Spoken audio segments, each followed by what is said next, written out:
Guys, welcome to the Pure Progress Lifestyle, where the only thing that matters is progress. Today, I'm joined by Edwin Schwartz. Edwin, you are here to talk to us about changing your life, what it means to do that. You've been sober for 35 years. You used to be a high pressure car salesman, as we were just talking, and now you're a lawyer that does litigation. You also are here to talk to us about fitness. And going back to the law side of things, you're here to talk to us about how not to be sued by your tenants if you're a landlord. Thanks for coming on, man. I appreciate it. You're welcome. It's my pleasure. Thanks for having me. Yeah. So real quick, before we dive into all of this, tell me a little bit about your years of substance abuse. Like how did that happen? Sure. So as you can tell, for those of you that are actually seeing this versus just listening to it on the podcast, I'm not a young guy. I'm 54 years old, but I've been sober for 35 years. So if you do the math, I got sober when I was 19 years old. So really, in California, it's 2 years before I was legally allowed to drink. I got myself into some trouble in college. My parents, when I was growing up, we owned a liquor store called the Bottle Works. So literally, the Bottle Works. Some subliminal programming growing up.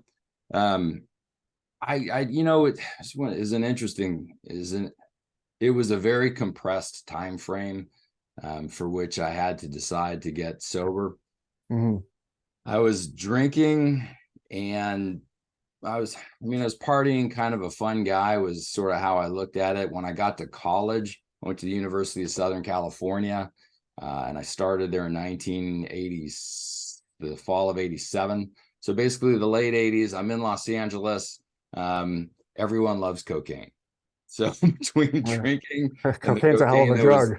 Right. So between drinking and the cocaine, that really accelerated my downfall. And thank God, looking back, I'm super grateful for that. I think I could have managed my drinking for several more years. I would have bottomed out at some point anyway, but certainly the blow brought me in a whole lot faster. But during that period of time, I was looking back on, I had something happen my freshman year at school, caused me to get suspended for a year. I could have just said, hey, you know what? I want to go ahead and go to another school. Screw these guys. I don't need to go back there. But in my alcoholic addict mind, I was like, I'm going to show those people.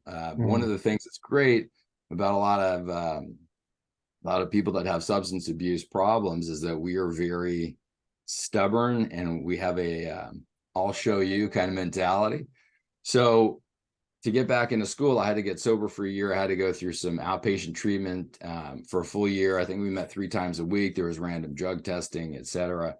And after being sober for 8 or 9 months, I was going to AA, I was going to CA, which is Cocaine Anonymous meetings. Once I had an opportunity to have a clear head for a little while, and I looked back at situations in my life where I would choose to turn to booze and drugs, it made me realize maybe I got a problem, right? When I was 12 years old, I grew up in Palm Springs. We'd spend the summers in Oceanside, California, which is right on the beach out here in North County, San Diego, if anyone's familiar with the area. I was tall at a young age, so I looked 2-3 years older than I was at the time. So I was hanging out with the teenagers that were partying. I went out one night to a bonfire on the beach, and I came home just hammered. And the next morning, I remember my parents talking to me, and they were saying, hey, if you want to have a beer or maybe 2 just to kind of fit in, I guess that's okay. But you don't have to get that drunk. And I was, very clear in my decision. I looked at them and I'm like, look, I'm not drinking to fit in. I like to get drunk. Right. Which made a lot of sense to me. But at the time, looking back, having some sobriety under my belt at age 19, it was like, oh, yeah, I'm drinking specifically to get drunk, to run from things, to not feel, to shut off the noise inside my head. Mhm. There was a few different instances like that, and I was able to look at those things and decide, you know what, maybe I should give this sobriety thing a shot. Because when I first found out that I had to, you know, you got to stay sober for a year, you got to go to outpatient, etc. In my addict mind, it was like, okay, I'll show you. And at the end of the year, after I've been sober and clean for an entire year, because I don't have a problem, and of course I can go a year without doing that, I'm gonna have a huge party. We're gonna get kegs, we're gonna get blow, we're gonna get weed, and I will have showed everybody, which and looking back, I think is a very alcoholic thing to do, right? Yeah.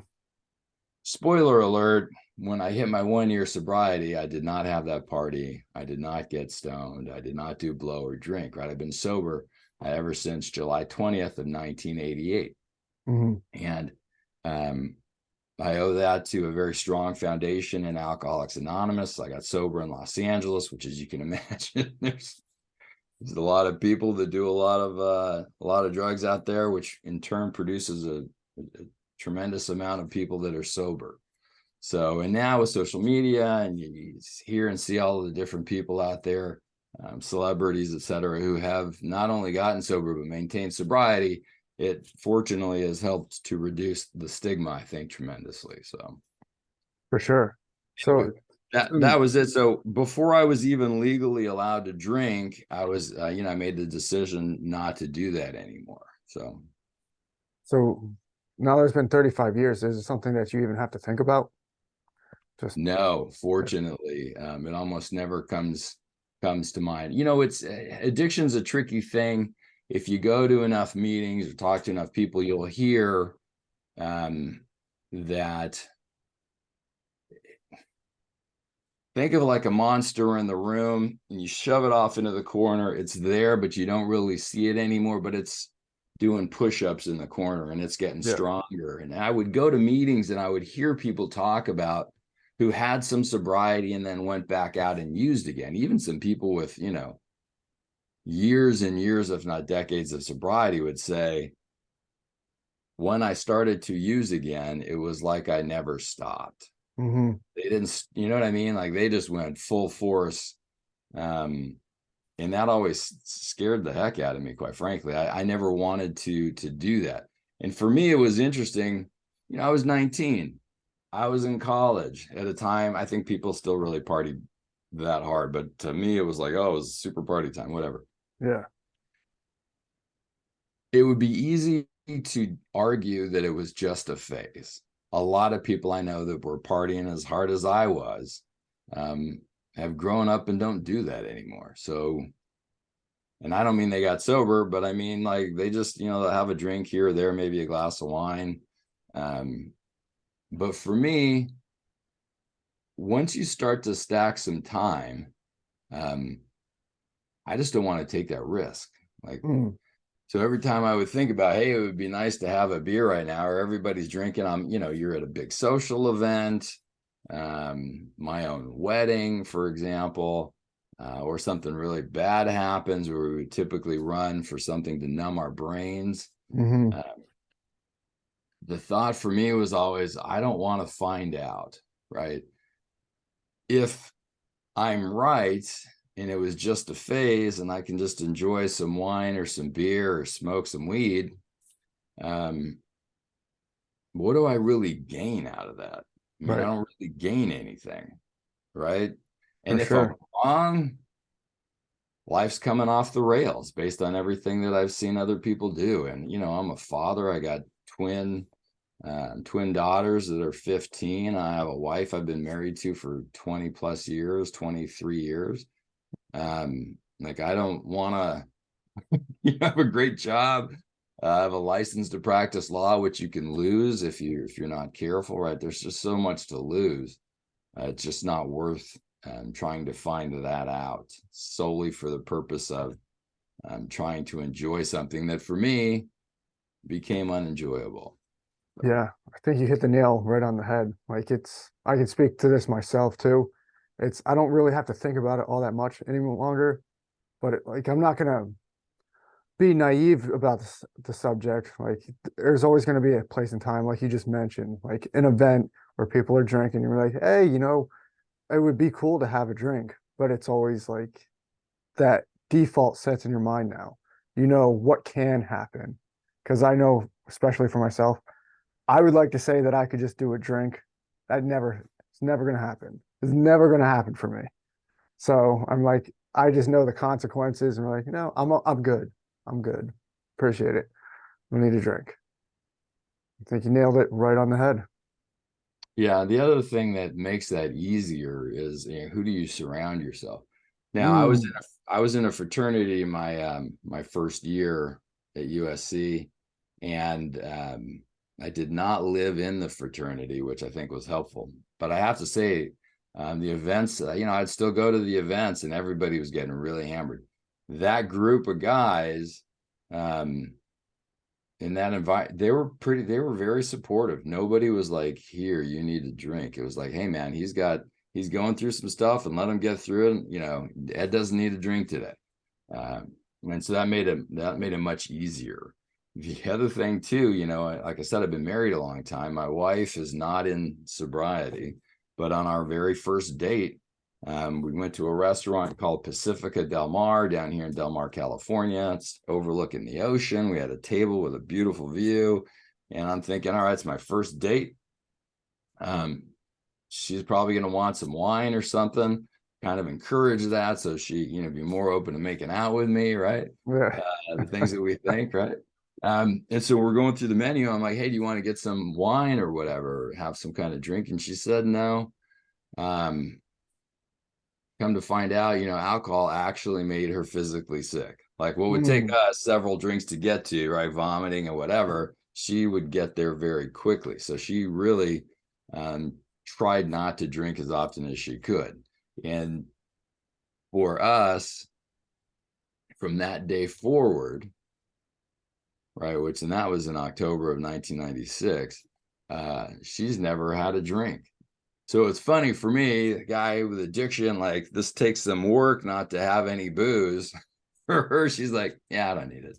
It's that's just, fantastic. it's Yeah. interesting. But my point is that it made it very easy for me to maintain the sobriety, especially early on, right? Even though at that point I had been sober for a while, but still it's not in the house. She's not, coming home and having 2 glasses of wine with dinner every night, because that's not in my life. It's made maintaining my sobriety much easier. So Mm, that's so after you're sober and all this, you graduate from USC. How do you land being a high pressure car salesman? yeah, it's a great question. I always used to make the joke that no one ever, when you're growing up, unless your dad owns a dealership, which mine did not, um, no one ever thinks, God, I can't wait to go sell cars for a living. It's just, Yeah, right. you will meet a lot of people that like this was certainly their second or third choice, or sometimes fourth career choice. Yeah, Um, there's always that expression like nobody lands in sales. It's usually the last thing that they can do. Yeah.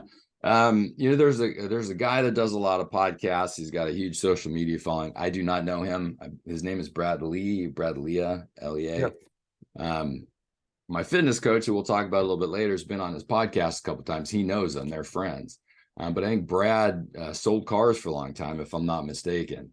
I think he Mm, had a much better experience with it than I did. I'm not sure exactly how he ended up there, but I know for me, um, it was a very messy path to get to that particular career. So I go to USC. I'm out for a year. I come back in. I finish. I get my degree studying real estate, property management and development. Real estate developer is what I wanted to be. And when I got out in 1991, we were in a pretty bad recession. All of the small developers were not hiring. The mid-sized developers had pretty much gone out of business, mhm. and all the big guys weren't doing anything. So, I needed to work. I needed to find some employment. A very good friend of mine, who I'm still very good friends with today, Andy Serber, shout out to you, my friend. Um, he was working for a company down here in San Diego, and said, hey, why don't you come work for us? It was a software development company.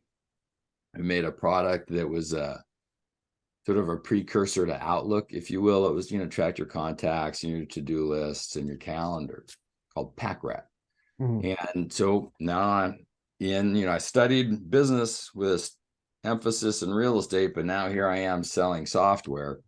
And if you remember in the 90s, the software business right into 2000, 2001 was very up and down, right?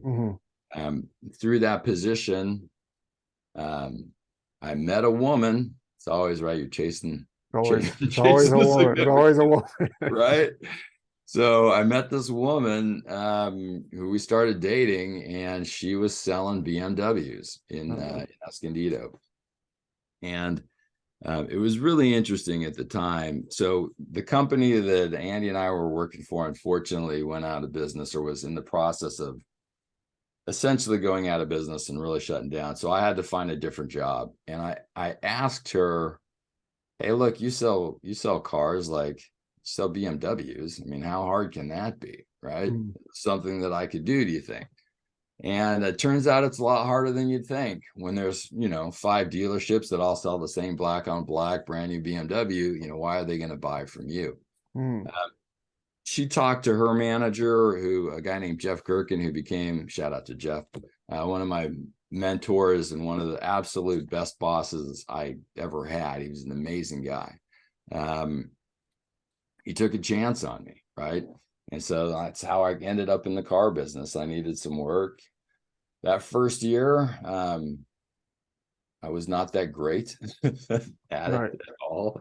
1995, it's probably one of the worst salespeople. I almost got fired in October of 1995. The ownership, the dealer's general manager sat me down and said, hey, look, you need to sell X number of cars by the end of the month, or I've got to let you go. Right? Yeah. Like, yeah. Holy shit. Yeah. Okay. There's the pressure right there. Right. Exactly. So the end of the month came, and I'd like to tell you that I sold that number of cars, but I didn't. I missed my target. But there was another guy that had worked there that was kind of, there's a lot of movement in the dealerships, people go from one place to the next. And he said, hey, look, at the end of October, he said, I quit. I don't like you here anymore. I got another job somewhere else. Why don't you, keep the kid? Let him see if he can make it happen. And they really, at that point, they were down a sales guy. They didn't have a choice. It wasn't costing them anything, right? Auto sales is full commission. Mostly, if you don't sell enough cars, you get minimum wage, but nobody wants minimum wage. And they're not going to let you do that very long before you get blown out. So I got to stay. That's my point. Fast forward, by the end of 1996, so 1 year later, I was salesperson of the year, and I was employee of the year. Right? What changed? Right, it was from worst to first. A couple of things. One is I really started honing in on what the successful people at the dealership were doing. There's a guy named Kevin Teely who was at our dealership, who was a phenomenal salesperson, super cool. I would just, we had these little cubicles where you'd go to negotiate deals. So if I'm sitting here in my cubicle, 10 feet away, Kevin's working on a deal. And so I could hear what he's saying and what he's doing. And, there was a big emphasis on, what are you buying today? But in a way that made the customer feel comfortable with the question, not in a, hey, I'm not going to talk to you unless you're buying today, which I've seen happen before. So I was modeling, using Tony Robbins, I was modeling the successful people in the store and what they were doing. And one of those things, one of the big shifts was when you're talking to a customer, hey, thanks for coming in. What are you here to buy today? Oh, we're not buying anything today. Great. Okay, well, how much is this black convertible? And the sticker says it's $50,000. But, if I can get you a better price today, you just keep repeating today. And that seemed to work. And you following up with the customers and just trying to build more of a long-term relationship. And then in terms of employee of the year, maybe it's because I went from worst to first. I'm not sure. But I was very helpful. The dealership, anybody needed anything, I was, nothing was beneath me.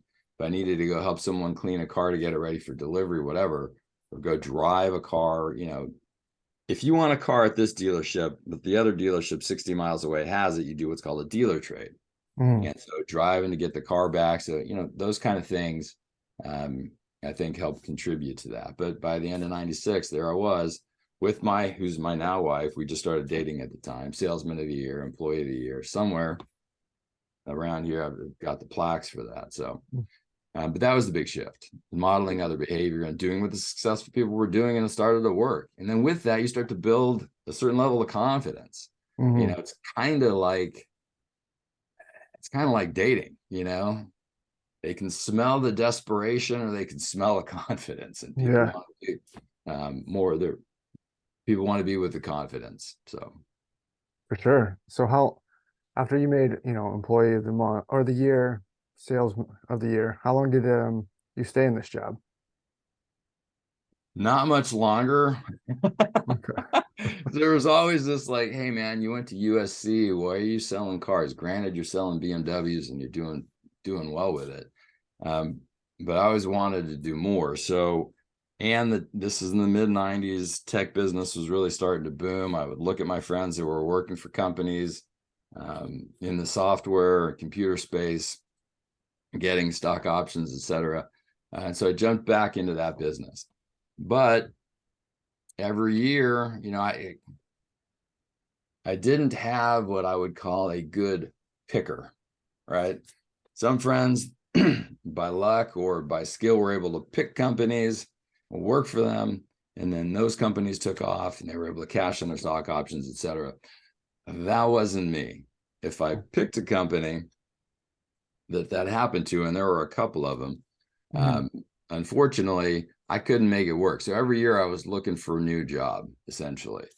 And at some point, this is 2001, 2002, and you can imagine, right? 9/11, everything starts imploding from a software standpoint. The internet, that was the first big bust. Mm-hmm. I found my way back to that dealership that I worked at in the 90s. I'm like, hey, Jeff, who was still running the sales show over there. I'm like, hey, man, I need a job. Do you think you could let me, can I come back? And he welcomed me with open arms. And I did that for almost another decade. Was it like just like riding a bike? Like once you knew, the things that building trust, rapport, and just the key things that work in sales. It was just like riding a bike for you again. Yeah, for the most part. I mean, the first couple of weeks is always like, trying to remember what you're going to say and what you're going to do. And within a very short period of time, yeah, I was back on my way. And then I was able to, I was a finance manager for a long time. At least back then, most of the cars that were sold in the Highline space, Mercedes, BMW, Audi, Porsche, were leased. And so those cars come back. So I was what's called a lease portfolio manager. And then I became a sales manager. So I just sort of worked my way up the ranks, if you will. Okay. So this leads us to like a big topic on hand here. So at what point you were like, dude, I gotta like really make my change because I can't do this anymore. Yeah. So without getting through a huge history of it, I was at the store, another opportunity opened up somewhere else. I went over to a different group called the Penske Automotive Group. Fast forward, it is like 2008-ish, maybe 2009. I have twins. Like our children are born in late 2007. And I was a manager at a Lexus store. So I was BMW, then I moved over to Penske, still BMW. Then an opportunity opened up at the Lexus store right across the street, still under the same corporate umbrella. So I moved over there as sales management. Now we are, my parents along the way had said, hey, you should is this what you want to do for the rest of your life? Maybe you should go back to school. And I would always kind of blow it off. You have to understand, I came from a long line of lawyers. Mm. My dad, my brother, my ex-brother-in-law on my wife's side, her brother, her dad, her uncle, their two kids. There was just a lot of lawyers Everybody's a everywhere. lawyer. Yeah. Yeah. And to be quite frank, nobody really seemed that happy doing it. Right. So it made them good money, but no one was saying, "Oh, I love this job. This is amazing." So I just equated being a lawyer with being unhappy. And I thought I could figure out a different way to make money and be happy. So I avoided it for a long time. When I was in my late 20s, my parents were like, "Hey, you should go back to school." And I said, if I did that, and this is when they were going to pay for school, right? So unfortunately, I didn't take their advice, but I thought, I'll get out. I'll be like 32, 33. Who's going to hire an old lawyer, right? Because at the time, that age seemed old to me, right? So now, fast forward, it's almost 10 years later. My kids are born. I was making a particular amount of money in the car business. I thought, all right, well, if I leave this business, or if I go back to school, right, you can change your career and not have to go back to school, but that's not what I chose to do. But it was like, I have to maintain a particular level of income because I have a family to support. I got, young kids, a mortgage. My wife's working, but she didn't make enough to support all of us. And then the 2008 recession hit. And so there's this metric in the car business, things called the run rate. How many millions of cars are produced or sold every year? We're running like 14, 15 million a year. Not for BMW. I'm just saying, I think it's a nationwide number. It's a strong metric of the health of the auto business, at least at that time. They were running 14, 15 million cars a year. The economy cratered. I mean, you remember it, like we all thought the financial system was absolutely going to collapse. I had discussions with my wife where like, we got to get safety deposit boxes, pull out tens of thousands of dollars, store it in the house. Like the banks aren't going to work. We didn't know what was going to happen. It seemed fairly terrifying at the time. And so we went from making and selling all of those cars, the industry dropped down, I think like 9 million. It was like falling off a cliff. And so as a result, everything in the sales business is tiered to what you're selling. So whether you're a salesperson or a manager of the managers, right? It's all feeding off of what the sales were. So my income went from here to here almost overnight. Right. Which at the time seemed horrible. Yeah. But as I started to calculate the math, I was like, I have kids. They're not 2 yet. I'm looking around, and this is where the change occurred. I'm looking around at everyone that I work with. There's a lot of divorce. The only time that we're really making money is when the customers are here, which makes sense. And when is that? That is on the weekends and in the evenings. All right, so to stay in this job, unless you're the guy that owns the dealership, and that is not an easy feat. I did not see that in my future.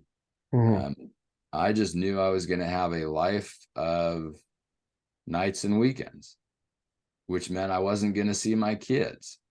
And having those 2 kids did not come easy.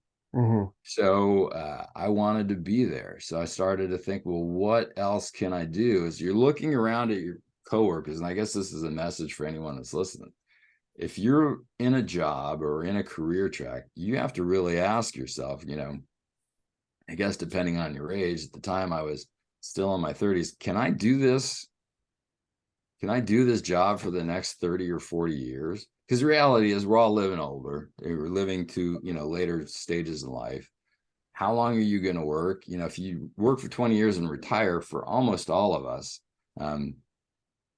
that's not that long. And then you got to have, once you're done working, you got to have money coming in. So for me, I was never able to figure out how to make a ton of money and set myself up for a smooth and easy retirement. So I just accepted the fact that I'm probably going to work until I die. So what can I do? Right. That as I get older, my knowledge and experience becomes more valuable. Because in sales, it just didn't seem that way. It was like whatever was the hottest, newest thing. There's an emphasis on youth, which I understand, youth and energy. And so I wanted a career that was going to provide longevity, that was going to provide me with a good income. Now, the advantage of working at a dealership like a Lexus store or BMW store, you get to see everyone's finances, right? Even if they're writing a check, you don't give them a $80,000 car because they gave you a cashier's check, right? You still have to see what their credit's like, job history, et cetera. So I had an opportunity over the years to see a lot of that. And I got to tell you, the lawyers just most consistently over pretty much every other group that I saw made money and good money. And that was important. And the lawyers that I knew, because I was surrounded by so many, the older they got, the more valuable they seemed to be to that profession, right? The experience that comes along with practicing law for 10 years versus 20 years is very different. And so I knew that I would be able to do that for a while. But then it came back to the question of, am I going to be happy, at least happy enough? Well, by that point, I had some friends that I grew up with that became lawyers. Good buddy named Carl Schlecht. Shout out to Carl. He had been a lawyer for a while at that point, and he loved it. And he even said to me at one point, "Hey, man, you should think about this job. You would be really good at this." And so I always kind of hung on to that.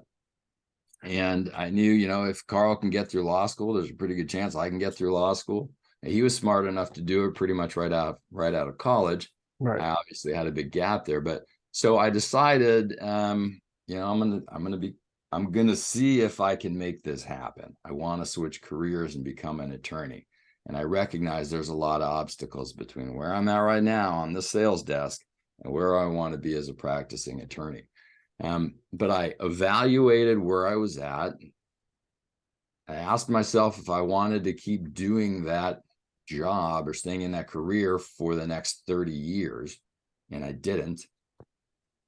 And then I had to figure out what my plan was going to be. Well, I needed to see if I would even get accepted to law school, right? So then I had to apply to law school. And if you haven't had an opportunity to do that, there's an entrance exam called the LSAT, Law School Admission Test.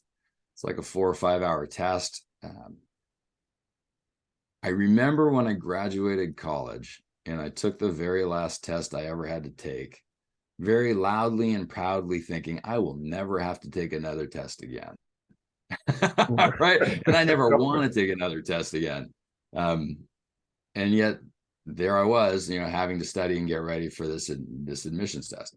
So I took the test. I did not do well on the test, but I did well enough. I filled out my applications. There's 3 law schools. At the time, there were 3 law schools in San Diego. I wanted to start immediately. So only one of those schools had a part-time program that started in the spring. I filled out the application. And even that, that's a process. You got to put in the work. And there's a couple points in time where I almost said, screw it. I'll just keep doing what I'm doing. Why? Because it's easier. But I pushed through, filled out the applications. I got accepted. Somewhere in November, December of 2009, they called me up and said, hey, you're in. And you start on the 2nd of January, which is like 3 weeks away. So at that point, I just had to see if I could even make it. Right. So I got in. Well, first of all, I studied for and passed the test well enough to get in. Then I had to apply and I got accepted. I was just doing what was right in front of me. I guess that's the message there, is what's the next best thing? You got to keep moving forward. There would have been very easy several points in this career transition to just say, forget it. I'm going to go back to what I know, what's comfortable. We're in a slump and a recession, but we'll pull out at some point. We'll all go back to making money again because everyone wants cars. No one wants to walk to work. I'll just stay here. It would have been easy to do that, but instead I pushed forward. So I remember getting my law school textbooks. Don't have any here. I've got plenty of what we call practice guides. but that's not the same as textbook. My point is 2-3 inches thick, right? Property law book is thick. Constitutional law books are thick. There's no photos, right? It's all dense text. So I thought, oh my God, let's see what happens. I just got to show up the first day of school and try to get through this. And so, at least at my law school, the tests, your grade is determined by your final exam. There's no midterms. There's no projects where you're getting any kind of feedback. It's ride or die by that final exam test. And those tests are 3 or 4 hour tests. So I had to show up in class. Then I had to get through that first semester and see if I could even do that. My school, and I think other schools, you will accept this many into your first year class, and they know a certain percentage of them are going to wash out. Mm. The rumor at the time in my school, I went to a school called California Western School of Law here in San Diego, was like a 25 or 30% washout. That's what I heard. I didn't see the statistic, but that's, my understanding. And then I saw people wash out. Like, hey, what happened to Johnny? He was here last semester. Now he's not here. Well, he didn't do well enough on his first round of exams, and so they threw him out of law school. I did not want to be that guy. So, just to interrupt you real quick, is that one part you were talking about earlier? Like anybody that's had addiction always has that, I don't know, maybe that character trait where I'm going to show you, like now I have to show you, like I'm going to do it. Is that started to play in when you hear that 25%, 30% washout rate? At that point, no, because quite frankly, I didn't really know that until after that first semester. And I was like, where did these people go? And then I heard stories about this, and we go to test prep classes, and that was the topic of discussion. But what was interesting was that as everybody was preparing for their exams, and then certainly after the exams were over, before we knew what we got on them, the smokers were smoking, the drinkers were drinking, and then afterwards, everybody wanted to go out and get hammered and celebrate, and blow off some steam, relieve the stress. And for me at that point, I had been sober a pretty long time. I was like, you guys have fun. Like, that is not something that is interesting to me at all. And certainly at that point, it was like, I remember having the thought, can you imagine you've made it this far? You're going to go celebrate and have some drinks and run off the rails and blow everything you just worked so hard for? No way. It's back to something you asked me at the beginning of the podcast. Like, the longer, for me, I can only speak for me, the longer I have stayed sober, the easier it has gotten to stay sober. You start to live your life. I don't go to as many meetings at all like I should, but you start to live life, and the thought of having drinks or using drugs, it just doesn't come up, which is nice. It took a long time to get to that point. I'm always cognizant of the fact that I could lose it at any day. Right. So every day I, thank God for keeping me sober today. Please keep me sober for the rest of the day, no matter what. And so far, knock on wood, so far that has happened. But what I didn't tell you was, while I'm going through this transition, like, I still needed money, although I applied for and got student loans, which are ginormous, by the way, shockingly ginormous. That was going to be one of my next questions, was how did you pay to go to school when you're looking at how the late 2000s economy was doing? You're like, oh man, starting to panic a little bit. Yeah. So if you can't pay for it, then you can't do it, basically, right? But so you say, all right, well, how does this system work? I was working, so I thought, well, no one's going to give me money, but you go to the admissions office and the financial aid office, and they will figure out a way for you. So I applied for federal student loans, but I was still working. So for the first year and a half that I was in law school, I was either at work doing probably 50 hours a week, or at law school studying, right? or both.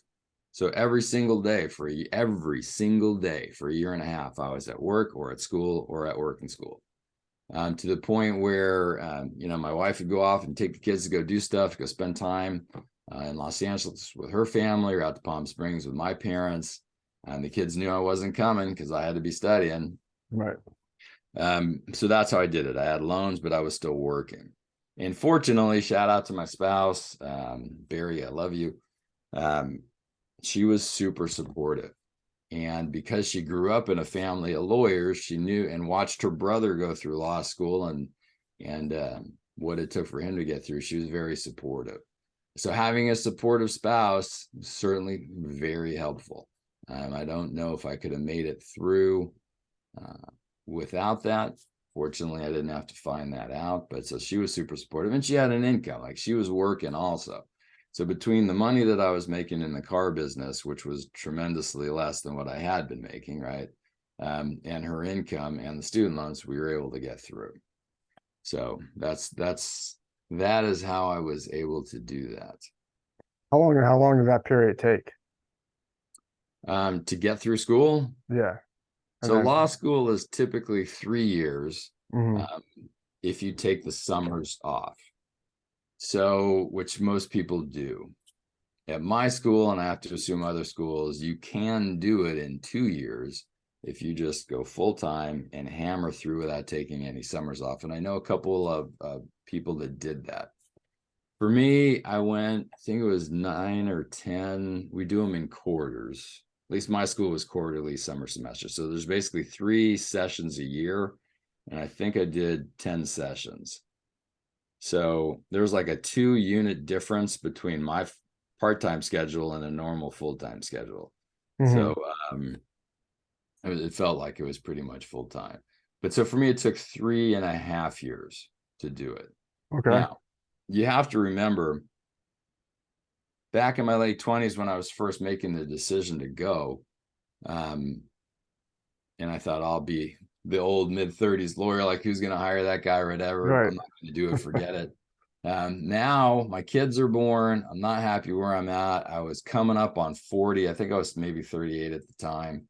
And it hit me like, bro, if you'd have done this 10 years ago, you'd already be a lawyer.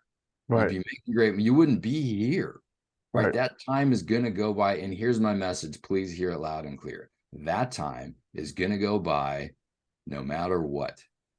Right. So make the change, because as soon as you make the change, like, there were days that seemed really, really long and painful when I was in law school, hitting the books, then going, trying to sell cars, then studying. Like, they were just painfully long days. But at the same time, when I was on the backside coming up on graduation, it was like, oh my God, that seemed like it went by kind of quickly.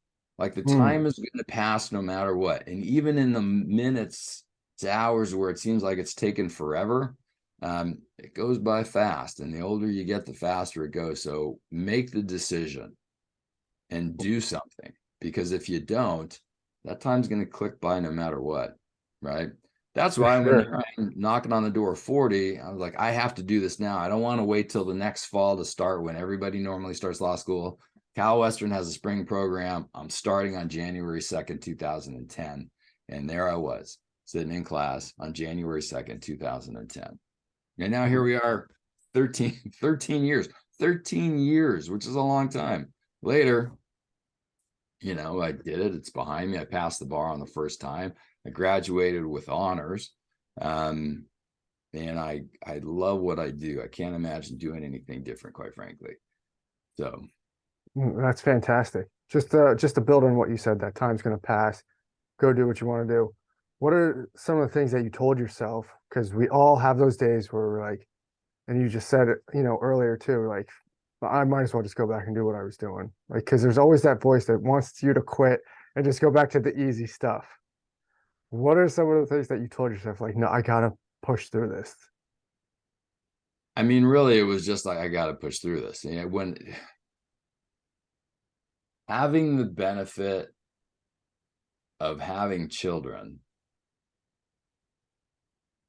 will certainly change your perspective on things.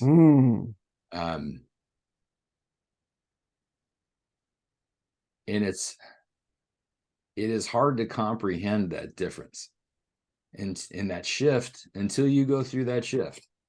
Like I would have been fine without having kids. And I had a discussion with my wife, and she's like, we got to get on this.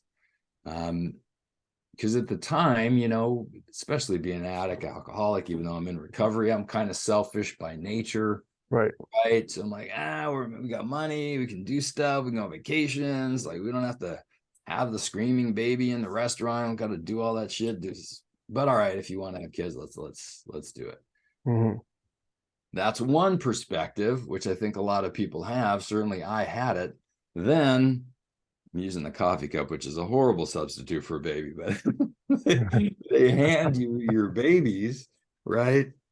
It's just, it is the most amazing, most magical thing ever. I just can't explain it. Oh yeah. And the That's shift that occurs there as a result, and now like you're responsible for these little creatures. What are you going to do to protect them? What are you going to do to provide for them? That was really what made the shift for me, to make my career change, right? Like we yeah. talked about before. So in answer to your question, how do you get through? I just look at those kids. Like, I got to do this for me, but I got to do this for them. If I don't fix my problem, sort of a simple way of labeling it, but being where I was at for me, maybe a lot of people like that job, but for me, it was a problem. If I don't fix that problem, I'll never see these kids grow up. You know, fast forward now, I've got one kid who plays volleyball, another kid that plays softball. They're on travel teams, which means we're always on the road, which means they have practices in the evenings and games on the weekends. And so if I had not made that change, I would never see any of that. You know, I'd be trying to watch, you know, they broadcast the games on Facebook Live, or it's a product called Game Changer, and Athletes Go Live that broadcast the softball games, but it's not the same as being there. It's not the same as being in the car with them there and on the ride home or going to the practices. And there's so much that I would have missed out on. Now, at the time, I didn't really know what that meant because they're babies. I didn't have this sports experience. I didn't do travel sports when I was growing up, so I didn't have that as a reference point. It's But I almost like just an kept innate feeling that you just feel like your consequences, what the future outcome is going to be if I don't do this. Not the future outcome for you, but the future outcome for them. And it's always right. like, all right, it just snaps me back. I Yeah. gotta do it. Yeah. And there's a little bit of ego, quite frankly, a lot of ego. If you are the type of person who thinks of yourself as a high performer or someone that most of the time gets shit done, or you set goals for yourself and then try to hold yourself accountable to those goals, that will kick in too. Yeah. And certainly, so now I'm coming towards the end of law school. My grades were right on the bubble of graduating with honors. There's cum laude, summa cum laude, magna cum laude, and there's just different levels of being in honors. But there's a minimum floor. Mm-hmm. My law school, I love it. It's gave me a great education, but it's not Yale, Stanford, you know what I mean, Columbia. It's not one of those law schools. And so I knew when I got out that I needed to have an honors designation on my diploma to make me more marketable. And coming in towards the end of school, my grades were here and that cutoff was here. And I knew I had to press to get above that. And fortunately, I was able to do that. So back to the challenges in setting goals for yourself, that was a goal that I set and I was able to hit it. And I did it by working super hard. I mean, the reality for most people, including myself, is you just got to put in the work. I mean, there are some people that could skate by and quickly memorize stuff and have some talent. They can kind of rest on their laurels. That was never me. I always had to work super hard for it. And I was able to do that. So we get through school. I graduate with honors. That just means you're a lawyer. It doesn't mean you're an attorney. Doesn't mean you pass the bar and have a license to practice law. So now California, at the time, it was a 3-day, 6 hours a day test. The bar exam happens twice a year. And that was a nightmare. Studying for that thing was a nightmare because of the pressure involved with it, right? Like if you don't pass, then you're not going to get the job. You're not going to get the money you thought you were going to get. You can take it again. And I know people that have taken it more than once. But what happens is you take the test in July, you get your results in November. It's not like August 1st, you get your results, right? So you got to wait till November. Then if you don't pass, the next test is in February. So you got to study, take it in February, and then those results don't come out until May. So really, if you don't pass the July bar, it's almost a year before you find out if you passed again, right? Then sort of my own internal pressure. There's a lot of people in my family that are lawyers, as I've said. Pretty much everyone in my immediate family, my dad, my brother, my brother-in-law, they all passed on the first time. I did not want to be the guy that did not pass on the first time. So I created my own sense of internal pressure.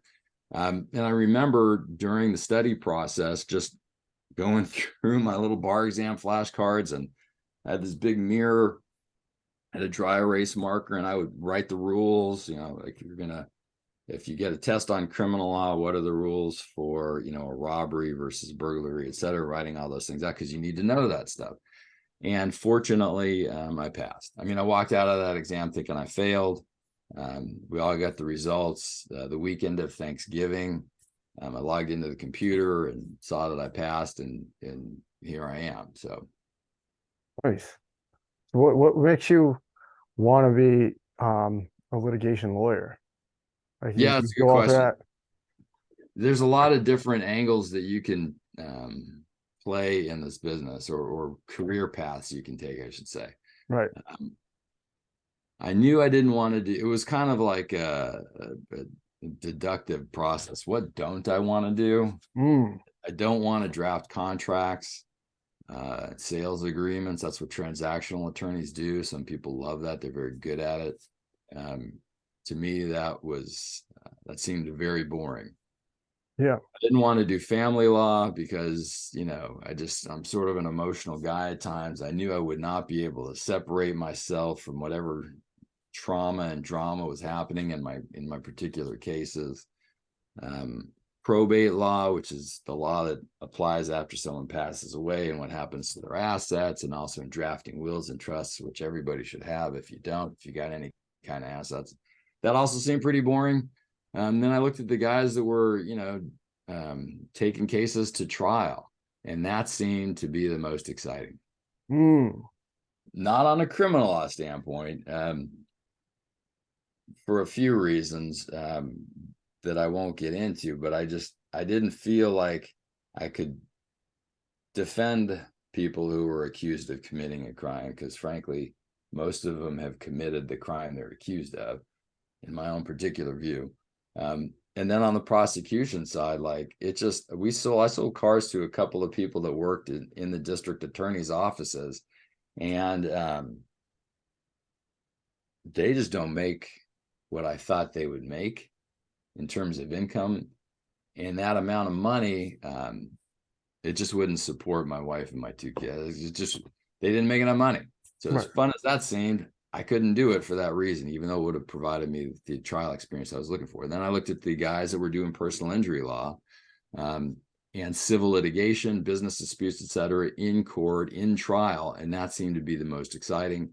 And that's how I ended up taking that path. So pretty much you boiled it down to what excites me the most and what makes the most money. Exactly. I mean, look, you say, oh, you can't chase the money. Well, it's an important factor, I can tell you that. But certainly to be able to enjoy what you do most days, you gotta follow what you like.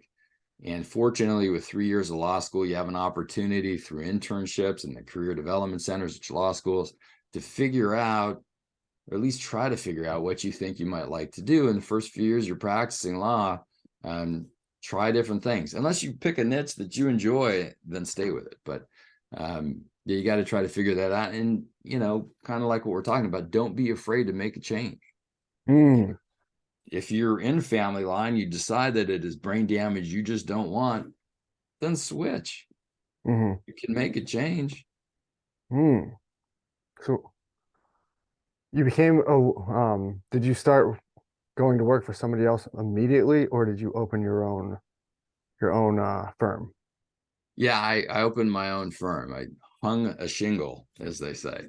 Um, for a couple of reasons. One is I knew, okay, by this point, I am now in my mid 40s.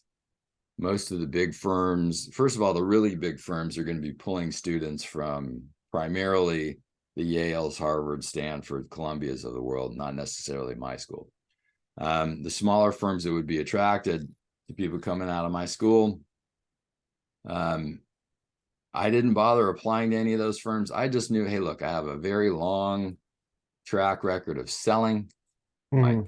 dad and my brother, who ran their own firms, always said, you can always find the smart kid to handle the case, Ed. You got to get the case. If you can't get the business, essentially, if you can't go out and get business, then you don't have anything. Your value at a firm is going to be based upon how much money you can bring into the firm. So I Mm. thought, with my track record in sales, why don't I see if I can go do my own thing and bring in my own business? So I did that for 5 years and ended up doing fairly well for myself. The problem for me was, or the reason, I shouldn't say the problem, the reason why I decided to go work for a firm was because in addition to being a lawyer, when you run your own business, you have to be a business operator. Right, right. Right. And so it was like Two different skill sets. two different skill sets, Yeah. right? With two different time commitments. And it was Mm-hmm. like, I don't want to come home and start writing rent checks and checks for this and checks for that after I spent a full day working. Right. That was one piece. The second piece was I want the stability of consistent income, because one of the things that I didn't like in the car business, like you could make $5,000 one month, you could make 15 grand one month. I literally had a 2 month span where I made 15 grand one month and then 5 grand the next month in the car business. And I was trying to get away from that. When you're running your own business, that you can have those kind of swings. The other thing was that because I didn't go to law school right away, and I was an older guy, I have a much shorter runway of time to be a lawyer, right? I'm Mm-hmm. not 25 through 75 or whatever. It was much. So I needed to compress my learning experience. I wanted to just focus on being a lawyer, and I wanted to just focus on being as good as I could without worrying about the distractions of getting business and running my own business. So, and quite frankly, I like the camaraderie and the team spirit of working with other people on Mm. something, as opposed to just always relying on me and having to figure everything out myself. So that's why I made that switch. But I started off originally running my own thing, and then I decided to go work for somebody, which is what I do today. So, Mm. How does sales and being a lawyer intertwine? well, I mean, a few different ways. Obviously, one, you want to use your sales skill set to try to go out and get business. I work for insurance defense. We do insurance defense primarily. Mm. Uh, and so it's different than going out and getting individual private clients. But what is being a lawyer? At its core, to me, it's about persuasion and trying to get people to agree with you. Mm. Right? If you're standing in front of a jury, you're trying to get them to agree with your side of the case. If you're in a mediation trying to settle a case, you're trying to get the other side to, if not see your side, at least meet in the middle. You're trying to persuade them. Everything we do is about persuasion. You're in court on a motion asking the court to do something for you. You're trying to persuade that judge to make a ruling in your favor, right? And so what is sales? The Sales is same thing. persuasion, right? Yes, it's the It is same exact thing. it is the same exact thing. And so the skill set that I had in trying to talk someone out of 70, 80 to $120,000 of their own money, right? As a person selling cars. It's the same as trying to talk the other side either out of their own money, or in our instance, to take less money than they want to take, right? It's all about persuasion. So those skills were very interchangeable. As we talked a little bit about before we started the podcast, it was kind of refreshingly surprising for me when we started doing mediations to most cases settle. And so there's almost always a point where you go see a professional mediator who tells you why your case sucks, and then goes in the other room and tells the other lawyers and those clients why their case sucks. And then they try to find a meeting point in the middle, right? And it was just like a car deal. Guy shows up, wants to buy a car. You want to make the sale. So you go into the sales office. The sales manager is trying to make as much money as possible. The customer's trying to pay the least amount of money possible for the car. And you bounce back and forth between the two rooms and hopefully come to a conclusion and a sale. A mediation and a lawsuit is the same thing. So it was fun to see that.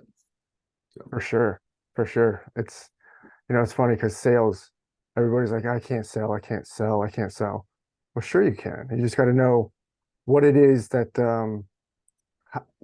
you're presenting. How do people get, just a little bit emotional about what it is that you're offering? And if you can figure that out without worrying about the end result, just how do you get them a little bit emotional, the rest will take care of itself. Yeah, for sure. You'll hear people say, there's a guy named Chris Voss, who's an FBI negotiator. I'm paraphrasing him. I read his book. It's amazing if you haven't. Oh no, I'm right haven't read that book yet. V is in Victor, OSS. Chris Voss does a masterclass on masterclass anyway. And so you don't want to make decisions based on emotion. If you're trying to make this, you do not want to do that. Right. And so, as you just pointed out, the salespeople, as attorneys trying to persuade, we want you to make decisions based on emotion. So you're trying not to, and we're trying to get you to do that.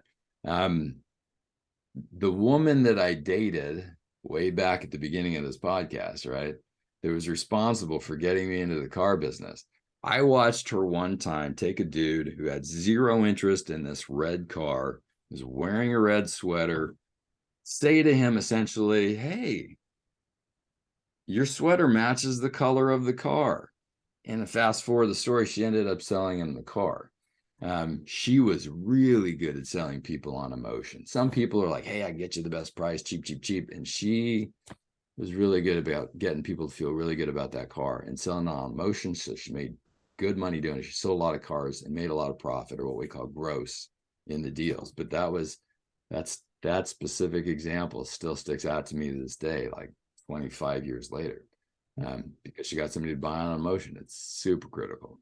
Yeah, for sure. It's, if you just think about it, it's easy to say don't buy or make decisions off of emotion, but when do we not do that?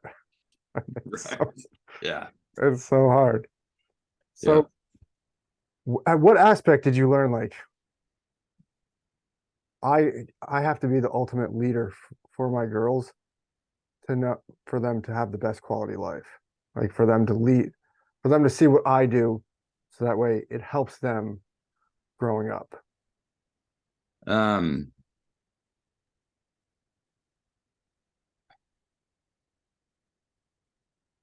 You don't mind, I want to reframe what you said just a little bit. No, sure. So as the men of the family, right, in our minds, we are the leaders of the family. Mm-hmm. I bet if you asked my wife, she would say she's probably the leader of the family, right? Mm-hmm. And I did hear a statistic recently that said the same-sex parent has the biggest influence on the child. So what does that mean? If you're a dad, you're going to have the biggest impact between mom and dad on your sons. If you're the mom, you're going to have the biggest impact on your daughters, even though the relationships are, right, daddy's girl, mama's boy, right? So you would think that the fathers would have the biggest impact on their daughters, and the same with the moms on the sons. But from what that statistic suggested, it's sort of the opposite. But I can tell you this, you will be a gigantic example on your children, regardless of the genders. And so for me, I want to make the most of that. Now, what does that mean? I have athletes for daughters. And we tell them all the time, you got to go work out, right? You got to put in the practice. Practice is for practicing, but the kids that really go far practice when they're not at practice. I need you to get up at 5 a.m. and go to the gym with me. I need you to do some work in the backyard, even though you're not at practice. I need you to study, right? Mm-hmm. I need you to show love and affection, like, to whoever. My point is, there's these different examples that we are setting, whether we recognize it or not. And for me, at the sort of in the middle of the pandemic, I was not in great shape. I didn't look like I was out of shape, because I've always been sort of a skinny dude, a hard gainer, if you will. But I knew that as I was telling my kids to do these things, if I'm not doing them also, then the example falls flat. Right? You telling me to go work out, Dad, but I don't see you at the gym. Yeah.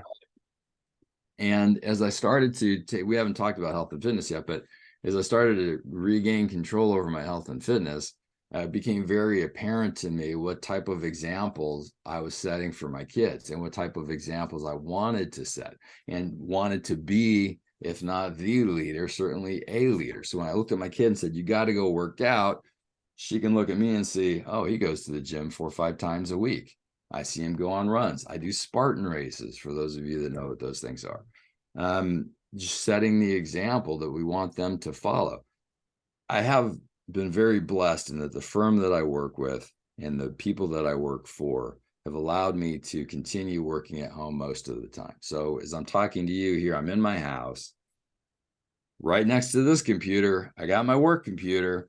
And I mention that because my kids will come into the room and they'll see my screens fired up, and, pleadings and briefs across the floor, and see me doing depositions and in mediations. Like, they see me putting in the work. And that's my point. They see me putting in the work. They see me putting in the work after hours. They see me putting in the work early. And so when I'm telling them to put in the work, right, they see the example that I've set for them. And my kids have outstanding grades, and they're very good at the sports that they're in. So I think that that it's working. And they so far seem to be amazing children, not only to me, but from feedback I get from other parents and their coaches, right? And so that's a huge benefit.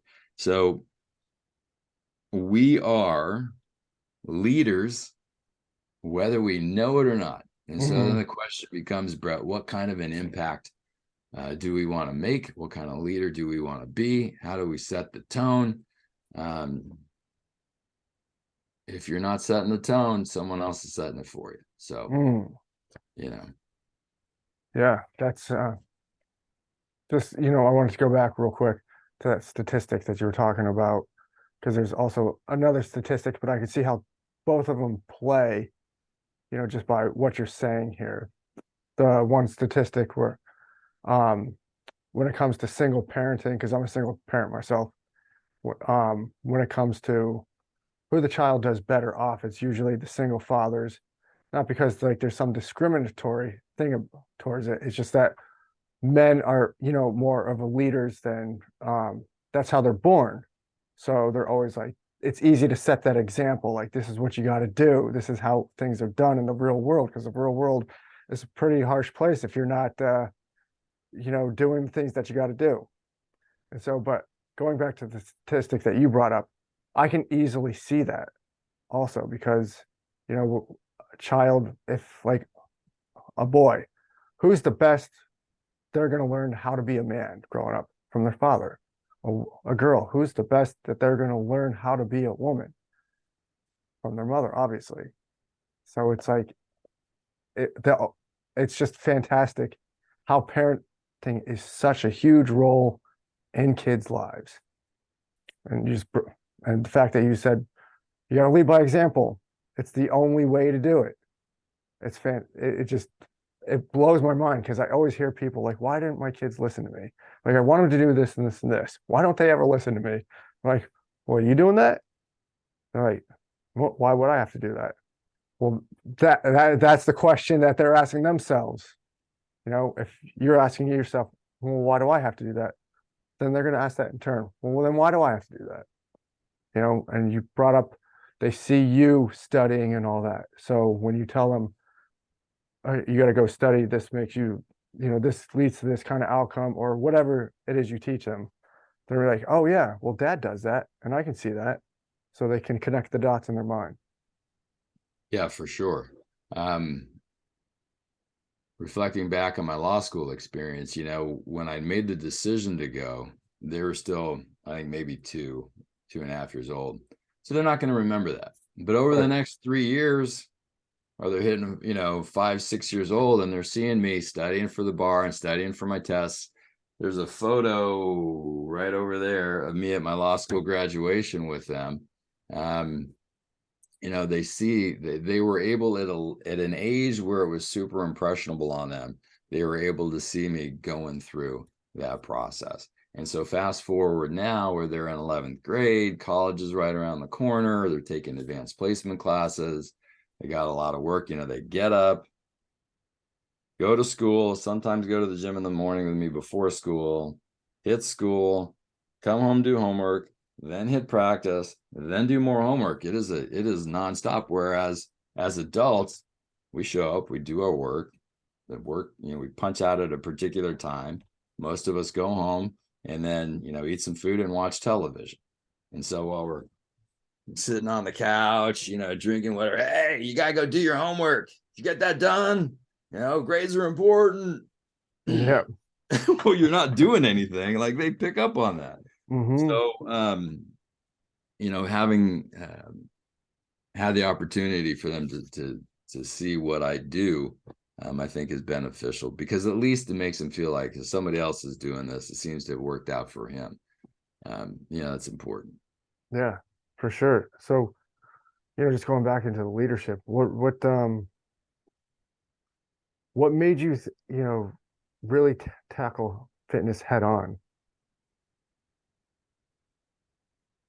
I mean, there was a couple of things. It's funny because I'm sitting here today and sort of full circle. I'll tell you in a second. When I was studying for the bar exam, we had a condominium that we owned in downtown San Diego. My tenant moved out right around the time it was time to study for the bar. So I told my wife, look, I need 3 months, just 3 months of pure focus. I'm going to move into that condo and spend every waking minute studying for this bar exam. Because if I don't pass, you know, it's not going to be good for us. Mm-hmm. And there was a pool there. And so I would get up and I was exercising, and there's a gym there. So it was basically study, eat, exercise, study, eat, exercise. There's a couple Sundays where I'm sitting up on the balcony looking right down at the gas lamp area of San Diego, which is like party central in downtown San Diego. Everybody's getting hammered. Everybody's having fun. It's the middle of the day. I'm flipping through my sad little flashcards and then going into the bathroom and writing all the rule sets on the mirrors, knowing that if I don't pass this test, my wife is going to think I'm down here doing things I shouldn't be doing because we didn't get the result, right? So I got to focus in.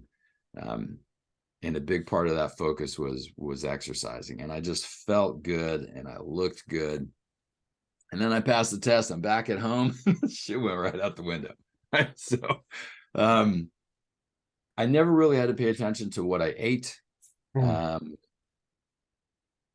never gained a lot of weight. I'm 6'2". I've never been 200 pounds. I've always been under that. So I didn't have this visual reminder on a daily basis of, hey, you got to get in shape. But I was skinny, and I would join a gym, go for a few weeks, and then stop, and then start and stop. It was just never very consistent. So it's COVID. Now it's COVID, right? And it's 2020, towards the end of it. Certainly the gyms were all closed. So even if I wanted to go work out, I couldn't. within a very brief period of time, two things happened that made me decide I got to get my health and fitness together. One was my daughter, one of my daughters, who I think was 10 at the time, took her hand and tried to put it around my bicep and said, "Oh my God, Dad, I can put my hand almost entirely around your arm." Now, she wasn't saying that with some sort of amazement. She was basically bagging on me, like, "You got skinny little arms, dude." Right? Look at my little, 10-year-old arms, whatever. So there was that. And then right around the same time, I was going to put on my underwear one morning, and I bent forward, throw my first leg into the hole, and I threw my back out. So I threw my back out, putting my underwear on, and my kid basically called me out for being super skinny. And that made me decide, you know what? I really need to start moving. I got some weights in my garage. I need to start doing some lifting. I need to take a little bit better care of myself. Around that time, no one's going out, so we're all on TikTok. I found this guy named Clark Bartram, who today is still my fitness coach. Clark lives nearby. He's been on over 100 magazine covers. He's been in the fitness business for 30 plus years. He's an amazing dude. Shout out to you, Clark Bartram. Thank you. You have really helped me tremendously. But he had this thing called 3 moves in 3 minutes. So you like do push-ups for a minute or sit-ups for a minute, leg lifts, jumping jacks, whatever. And I thought, okay, like I can start with that. Get up in the morning, brewing my coffee because it's the first thing that I do before I wake up. I will do these 3 moves in 3 minutes and just try to get my body reacclimated to some sort of exercise program. And then from there, it just kind of built. He was doing a 6-week challenge towards the end of 2020. That I started following and doing and got myself into better shape. After about 4 weeks, I started to notice physical changes in my body that I liked. And that just helped me sort of stay with it. In addition to how I looked, I had more energy. That was important. But the biggest thing, and the main reason why fitness for me is so important, is I use my brain for a living. I sit at this desk for hours a day and I don't move very much. So the movement is important, but the brain requires a tremendous amount of energy to do what it's supposed to do. I heard a statistic, right? Gotta love the internet. I think your brain uses 20 to 25% of your entire energy store in a day, right? And if you're using it heavily, like we do when we're involved in very cognitive heavy tasks, you use it even more. So I need my brain to work. It needs to work very efficiently. I need to have a lot of energy to do the things I want to do so that at the end of the day, I'm not parked on the couch all the time. To accomplish the things that I want to accomplish in life and to continue to set the examples for the people around me that I love, that I want to set, it requires energy. And to get that energy, you got to eat right, at least most of the time, and you got to move. So I'm doing this thing. I'm seeing changes in my body. Clark built up an amazing community on Facebook. You get to meet people online. We're all working out, posting pictures of what we eat, posting pictures of what we're lifting and doing. I'd see before and after photos from guys that lost tremendous amounts of weight, that gained a tremendous amount of strength. And it's super motivating, and so I've been on that bandwagon now for, over 3 years. So. What sort of things did he, when you were going through the 3 movements in 3 minutes, did he also give you like a list of recommended foods to start eating, like more protein, more complex carbohydrates, healthy fats? Sort of. So those are like 30-second TikTok clips, right? But then after getting involved with his coaching program, which was free for I very lucky. I was able to get involved and pick up his tips and tricks, if you will, while it was still free. Now he charges a tremendous amount of money for direct coaching. But pandemic time, and he's getting this thing off the ground, I was able to benefit from that. The answer to your question is, yeah, diet is a huge component of it. Or I like to say diet because the word die is in diet. But eating regimen, whatever you want to call it. Right. The nutritional aspects of your fitness journey are super important. So I always ate fairly well. I stopped drinking soda probably 15 plus years ago. Um, that's a huge thing. If you can do anything. If you're drinking soda with any kind of calories in it, you got to stop. Just switch. The sugars, the high fructose corn syrup, they aren't good for you. They certainly aren't making you skinny.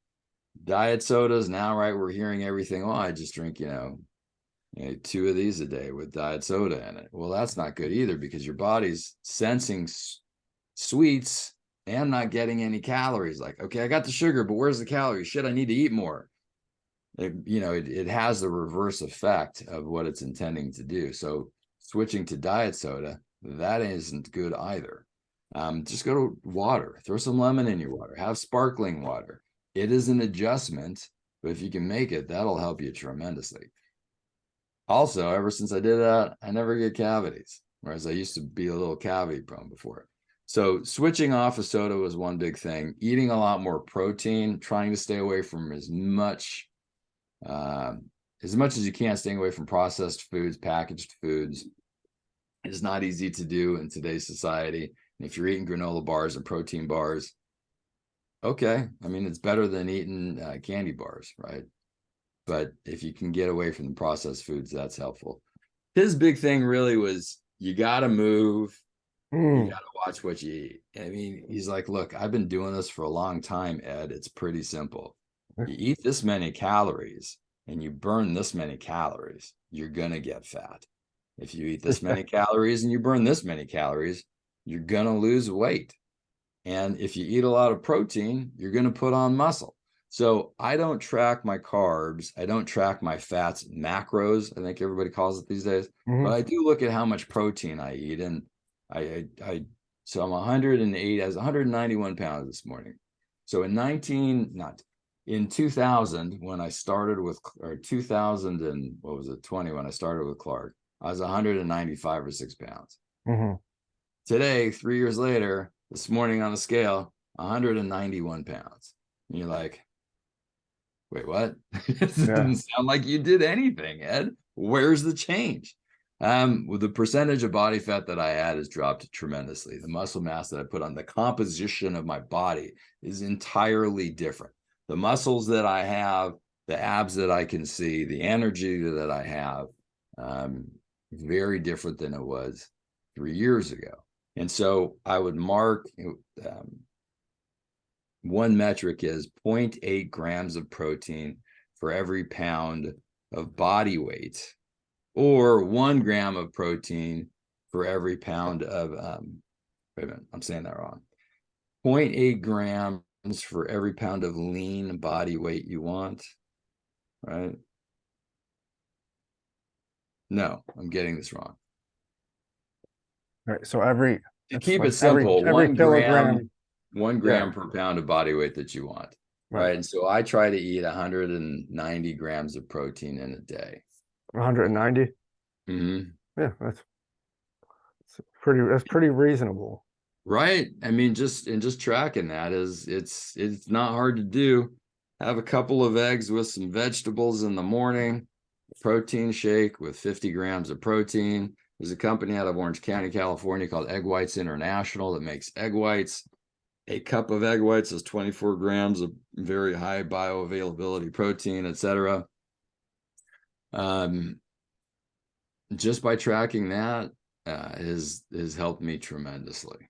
Yeah, for sure. My body fats percentage, according to the scale that I was on this morning, was 13%.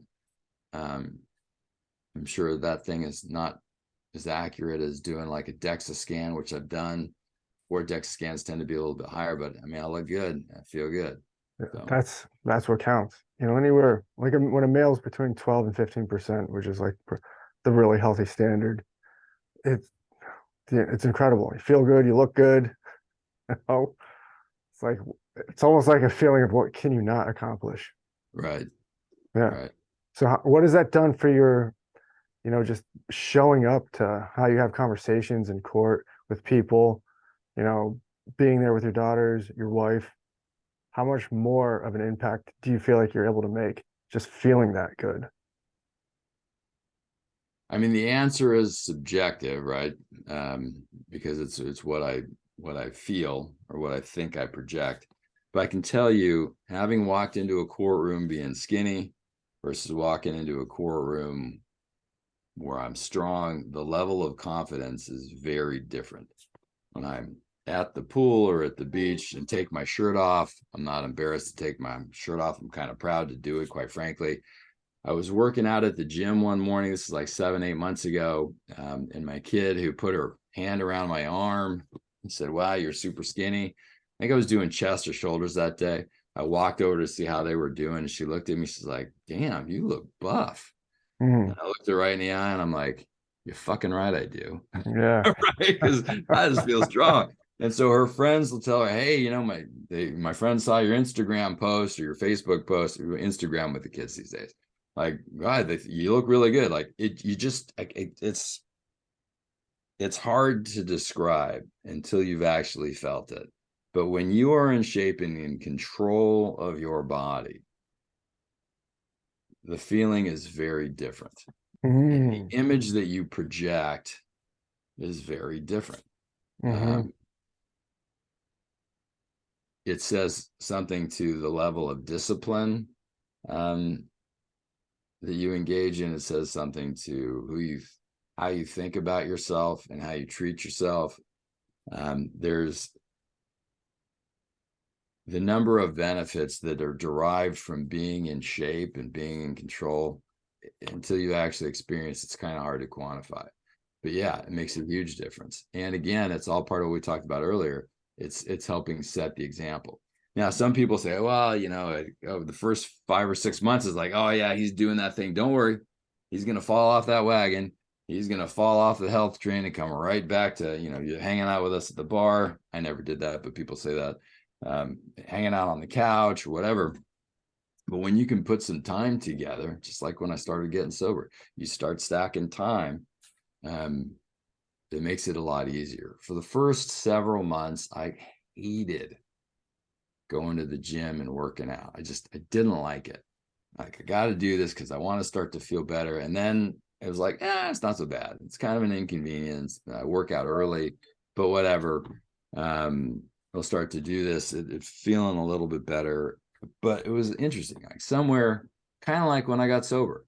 After several months of being clean and sober and having a clear head, I really started to enjoy and appreciate being clean and sober. Yeah. And then after several months of working out and seeing the changes and feeling clear-headed and having more energy, I started enjoying going to the gym. Like, we'd go on these trips for travel softball. Say, well, you work out at the hotel gym. I'd bring resistance bands with me. A couple of times I'd bring kettlebells. Like, I had workout equipment with me. And I would do it when I would travel. Like, I never used to do that before. We have a timeshare down in Cabo that we go to every other year. For a very long time, I would never go anywhere close to the inside of that gym. And then the last few times we've been there, I'm working out when I'm on vacation. You change. Your mindset and the lifestyle changes. And then it becomes something, at least for me, that I look forward to doing. When I go a few days and I haven't been, I don't like it. Yeah. We were talking about full circle, my fitness journey. I told you I threw out my back trying to put on my underwear, right? Mm. Well, What as I'm exactly is like throwing your back out? I mean, the way that I understand it is, it just becomes very painful to move. Your back throws out a lot of pain. It's hard to twist, get up and down, etc. I mean, that's what it means to me. You got to lay down. Mm. Just Yeah. let the muscles in your back, which are completely freaking out, relax and quit spasming. A friend came over one day and I was installing new toilets in the house. This is before I was working out. I was Mm. lifting the toilet, which weighed 90 pounds. And man, you're like lifting and then you feel a pop somewhere. Mm. I felt it on my lower back. It's like, Yeah. oh, I need to lay down and I don't want anybody to see the kind of pain Right. I'm in. And you try to slowly get up and you're moving very slow and stiffly because you don't Yeah. want to give off the vibe that you're hurt. That was another time where I threw my back out. So I experienced that again when I was putting on my underwear, right back in 2020. Now, fast forward, and this is the full circle part. At that time, I was lifting I don't know, 3 ounces of fabric or whatever. I don't know how much underwear weighs, not very much. Now, 3 weeks ago, I'm at my fitness coach's house. He's become a good friend of mine, Clark Bartram. I'm at Clark's house doing a slam ball workout. We have slam balls, Vitos Lifestyle slam balls, 10 pounds, 10, 20, 30, 40, all the way to 100-pound slam balls. And so we would pick up, starting at the low point, we'd pick up the 10 pounds, slam it 10 times, then go to the 20, slam it 10 times, then go to the 30, all the way up. So I'm at his house and I'm on the 8th rep of lifting up an 100-pound slam ball. And I kind of arched my back just a little too far back and I felt a little bit of a pop, right? So I stopped the workout at that point.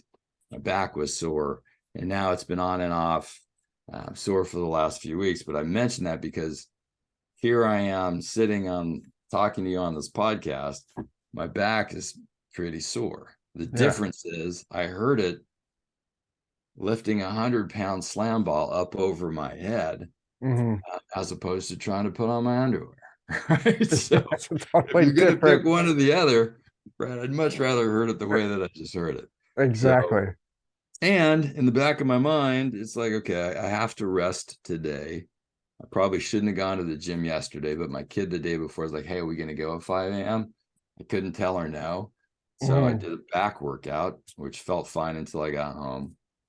So I'm sitting here trying to recover, but I would much rather be here trying to recover from hurting myself after lifting too much than just trying to put on my underwear. It's very different, very full circle on my back. So for sure. What's some of your you got a favorite like part, like, or like a favorite group, like back day, leg day, chest day? I mean, not really. I like it all. So or whatever, Ed. But there's different things to appreciate. When I'm doing a leg day, I strive for I don't really know what the term would be, maybe more functionality. At my gym, they have box jumps. And so I love seeing how high I can go. My last weekend, my coach we get together once a year for this thing called the CB experience. 2 days. Friday, we went up to Gold's Gym in Venice, worked out. He's good friends with a guy named Mike O'Hearn. If anybody's lifted weights knows who Mike O'Hearn is. We hung out with him for the day. And then the next day we were back at his house, lifting weights and doing breathing exercise and having a bunch of fun. There's like 25 guys. Anyway, one of the things that's there is a set of box jumps by Vitos Lifestyle. And the very first one that I did at his house 4 years ago, I wanted to see how high I could go. I think I hit 36 inches. I was very excited about that. Might have been 30 inches, just straight box jump, no running start. And so that's always seemed fun to me. And I want to challenge myself. So when I'm doing a leg day, how high can I go? I'm up to 42 inches now. And that's a pretty big jump for a guy that's 54 years old, being able to jump that high.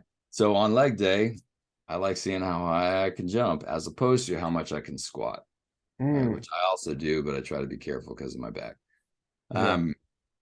Chest day, who doesn't love chest day, right? You're looking in the mirror, your chest is nice and big and seeing how much weight you can press. I was never able to put up 245s, which I think is what? 35, right? It was never that much. And now I do it all the time. We at Clark's house last weekend. Actually, when we were at Gold's, we were a group of us were trying to set personal records on what we could bench. I'm only at 190 pounds.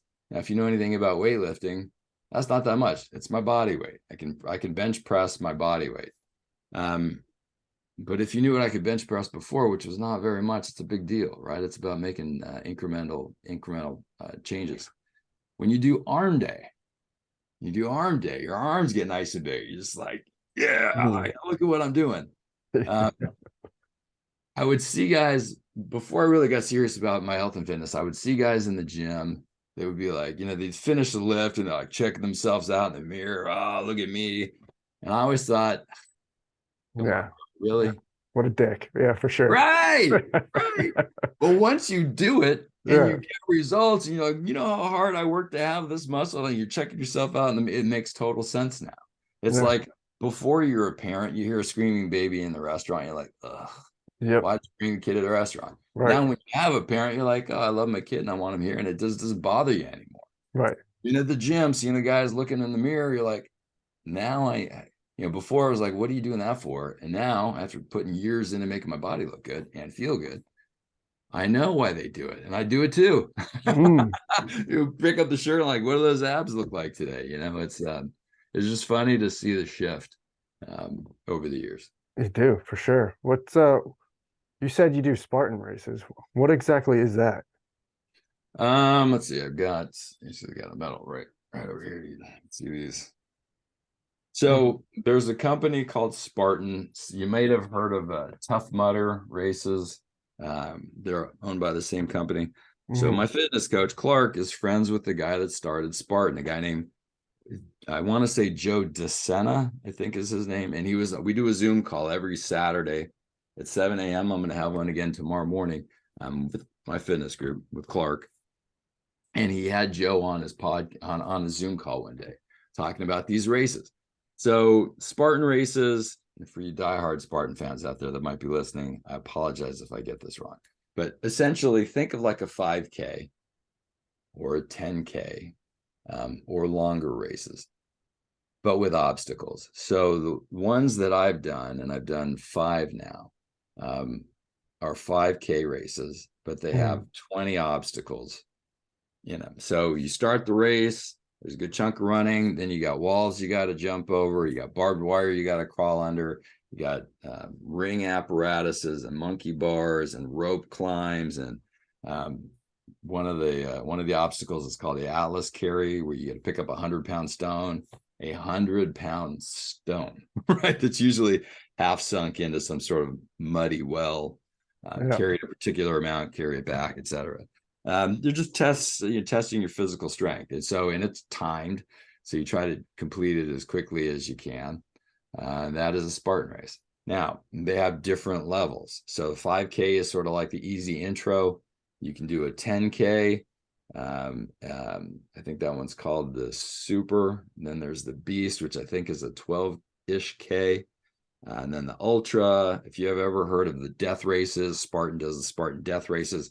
I have not done death races. Just putting that out there so nobody thinks I'm claiming something I haven't. I've done the 5Ks.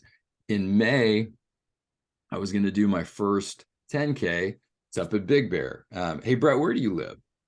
In New Jersey. Okay. All right. So out here on the West Coast, there's mountains in Southern California called Big Bear. And there's ski resorts that are up there. So you're at like, I want to say 8,000 or 9,000 feet, right? It's high elevation, at least by our standards. Air is super thin.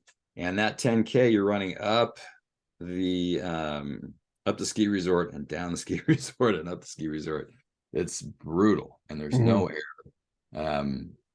And this year I was going to do my first one. We got halfway through the race, but storm came in and there was lightning, so they pulled us all off the mountain. But they're a lot of fun. It's a great way to go challenge yourself. I've had in April, we did one out here in the San Diego area, and I had some of the guys in the fitness group try it. Guys that lost a lot of weight, but you wouldn't necessarily think of them as being able to hurdle over obstacles. And the coolest thing about the Spartan race is that there's a wide variety of people that go, and everybody's just trying to do their own and do their best. If you can't complete an obstacle, like if you can't do the rope climb, then you do some burpees as the penalty, and then you keep running to the next obstacle. If you can't do that, you bang out some burpees. And so it's really cool to see all of these different people there who you would see on the streets, maybe at a supermarket or just walking in downtown, thinking that person isn't in shape at all because they don't look like they're in shape, but they're out there trying to make it happen. It's a lot of fun. There's another one coming up. I hope I can make it. It's at Anaheim Stadium in 2 weeks. And I only say I hope because it depends on what's going on with my back. For that race, there's no mud. We're running Anaheim Stadium, or Angels Stadium, if you've ever watched baseball. Now I got to tell you, because I did it last year, we pretty much run every single section of stairs in that entire stadium, up and down, up and down.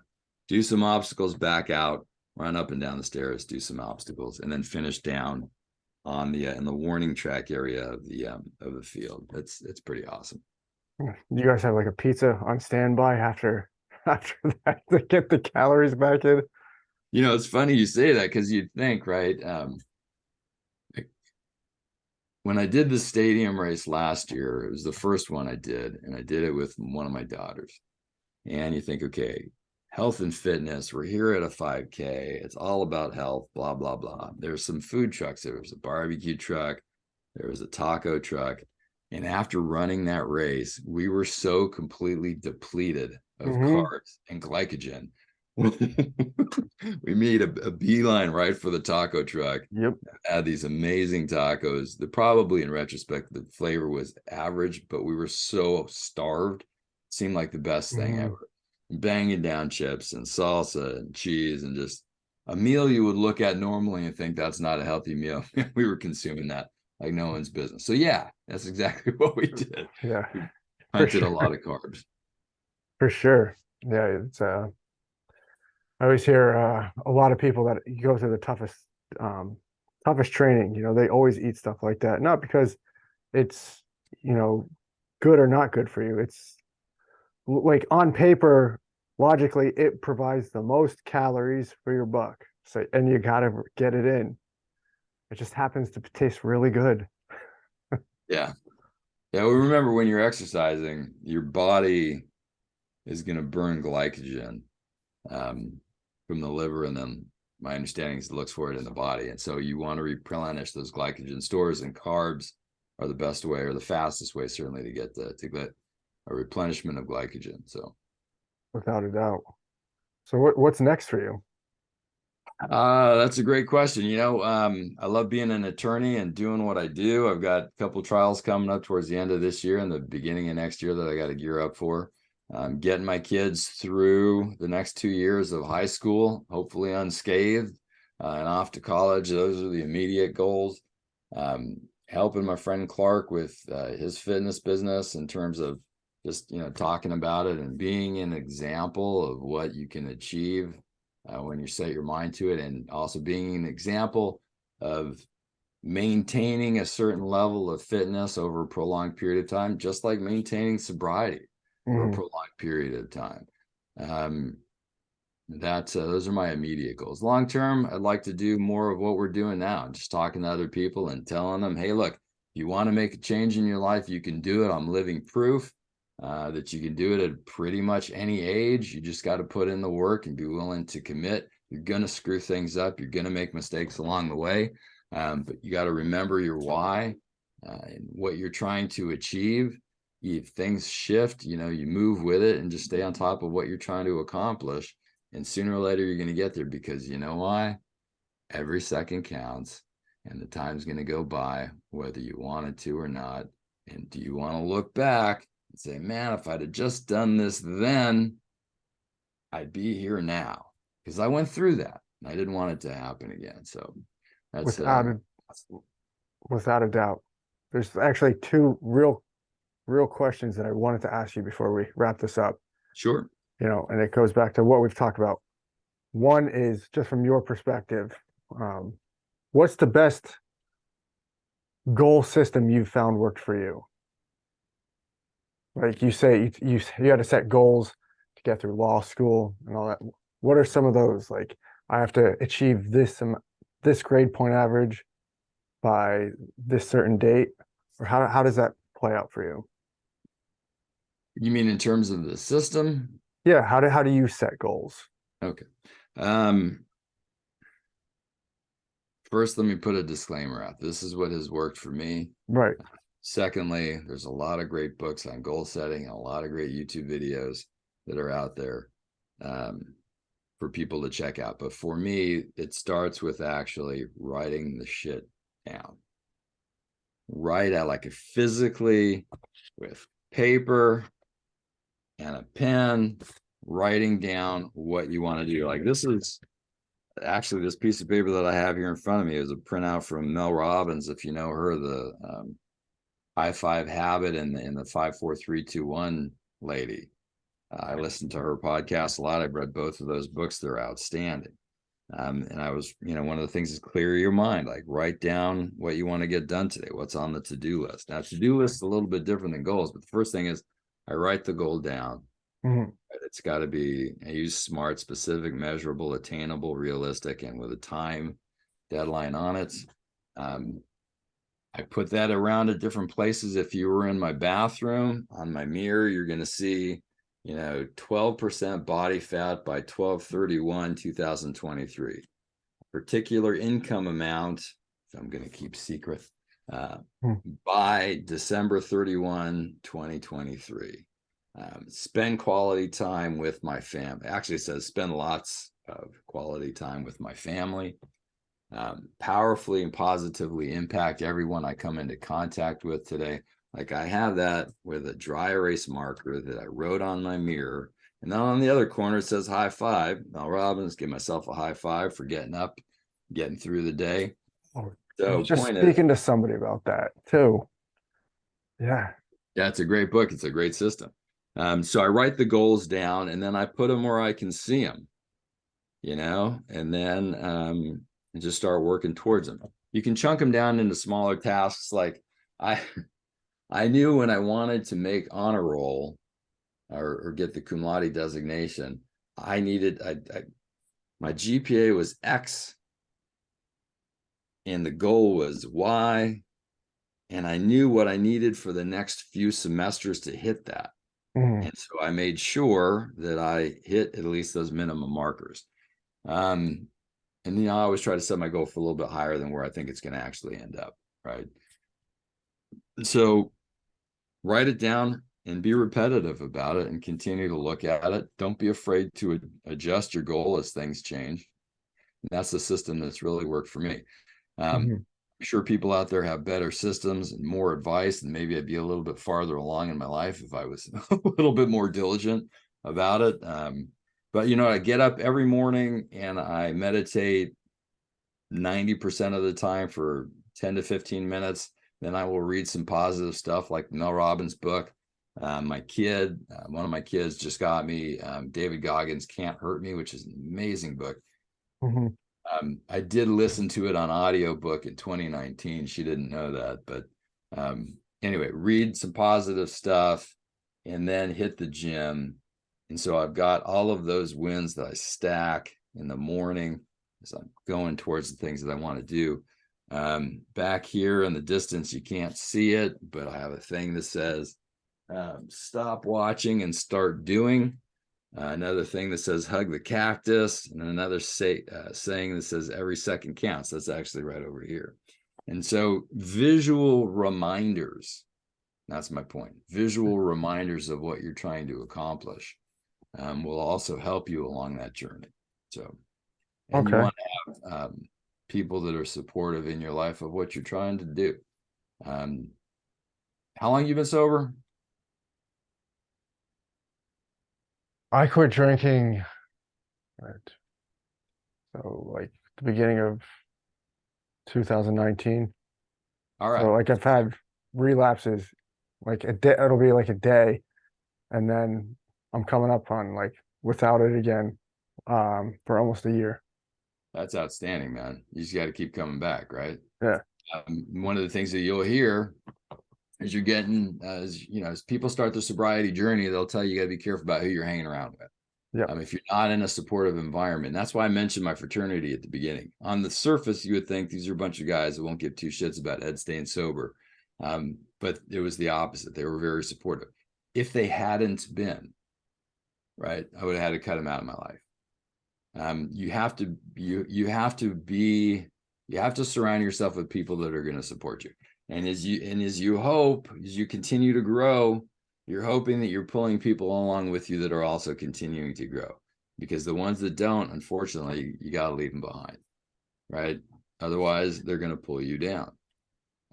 I work from home and I have two teenage daughters and a wife. So you are the average of who you spend the most of the five people you spend the most time with, then I guess I'm a teenage girl, right? Because Right. that's who I spend the most time with.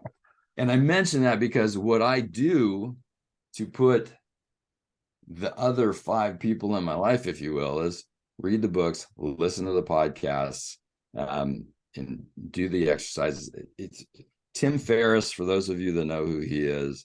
said a long time ago, and I loved it. It made me feel a whole lot better about this whole average of the 5 people you spend the most time with. It said, look, if you're listening to my podcast, if you're reading someone's book, like they're in your social, they're in your circle of influence. That counts.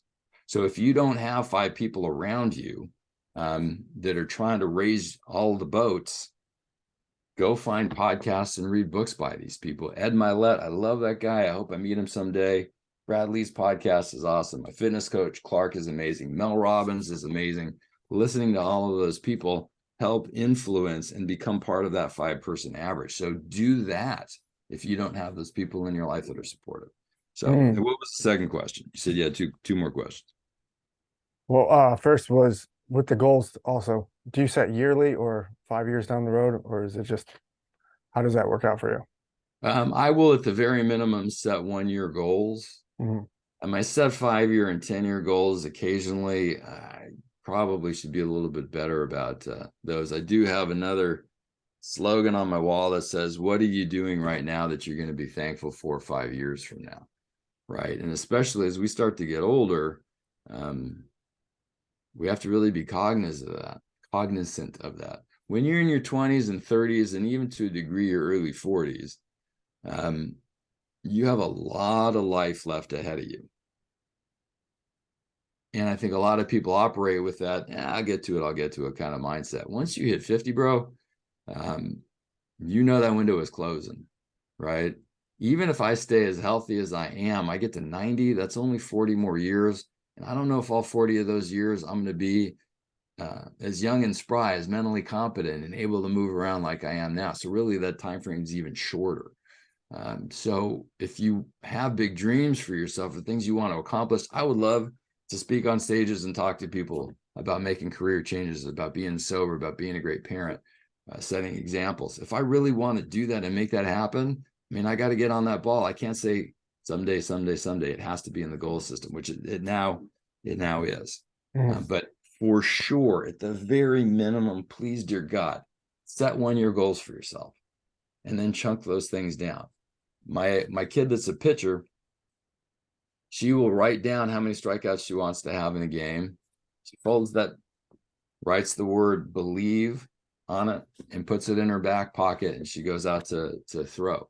You can take it to that level. If you have a goal of, hey, I want to be sober for 1 full year, then every day, write that down and think about what it's going to feel like when you hit that. But you also got to think about what it's going to feel like while you're sitting in meetings, calling your sponsor and working through the difficult stuff. That is all part of the equation. For sure.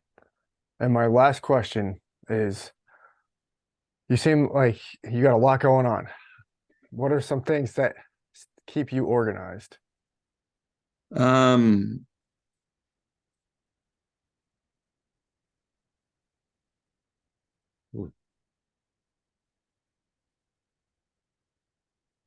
That I need to do a better job on. I got a lot of balls in the air, but I write things down, and I do use a calendaring system to a degree. Not nearly to the degree that I probably should. Mel Robbins, some miracle you're listening to this podcast. We both love to be on your show, but you were talking about calendars a lot, and I got to tell you, I'm certainly not there. But I do have things written down on paper, things that I need to be doing and things that I need to stay on top of. Just really organizational for me is writing things down. I'm also super lucky. I have an amazing wife that handles a lot of the kids' responsibilities in terms of like taxi service. My kids start to drive in a couple months. I'm super nervous and super excited because I'm not going to have to drive them around. She's not going to have to drive them around. But having somebody that helps with that is really beneficial. But you know what? I mean, I'm 54. I still do my own laundry, which I'm kind of angry about. I still do my own dishes, which is kind of annoying, but they're quick tasks that I can get done. Staying organized, really writing things down, setting reminders on your phone, and just trying to stay on top of what you want to accomplish. That's not super tech, but I mean, dude, we have these amazing devices that will allow us to, if we use them properly, stay on top of a lot of stuff that we've got to do. And on the times where we screw them up, try not to be too hard on ourselves, and then just get back in. It's kind of like fitness. Like, I was sitting on the couch last night. It'd been, because my back is super sore. So like stuff, the only position that I could really be in where I wasn't feeling pain was laying on the couch, which, as we've talked about for almost 2 hours now, something I really try not to do. But my body said I needed rest. And so I was sitting there eating a little bit of ice cream. I love Ben and Jerry's ice cream. I had 2 cats that I named Ben and Jerry back in the day. And it's easy. Here's my point. It's easy once you get off track. You eat some ice cream or a pint of ice cream. You have that big plate of pasta. You do something to fuck your diet up, to get off track, to throw a wrench in the works. Be a little graceful with yourself. Don't beat yourself up so much. But then shift back on track. Like you mentioned, you've had some relapses. It'd be easy to say, fuck it, this isn't working. I don't want to do this. I've relapsed again.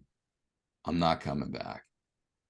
But you come back, right? So if you get off track with your diet, if you get off track with your health and fitness, if you make mistakes at work or in your relationships, just get back. Try to get back and keep moving forward, and try not to beat yourself up too much. So, for sure. I mean, where can people find you at? I don't have a huge social media presence. I have an Instagram account. It's Ed Schwartz 87. That's EDSCHWARTZ 87, because I graduated in 1987. And that's where you can find me on Instagram. It's probably the best place to find me. You have my information. If your listeners want to talk to me directly, you're welcome to give out my email or my phone number. And that's not a problem as well. So thanks again for having me on here, Brad. I really appreciate the time we've been able to spend together. I love learning a little bit about your story. I'd like to hear some more of that.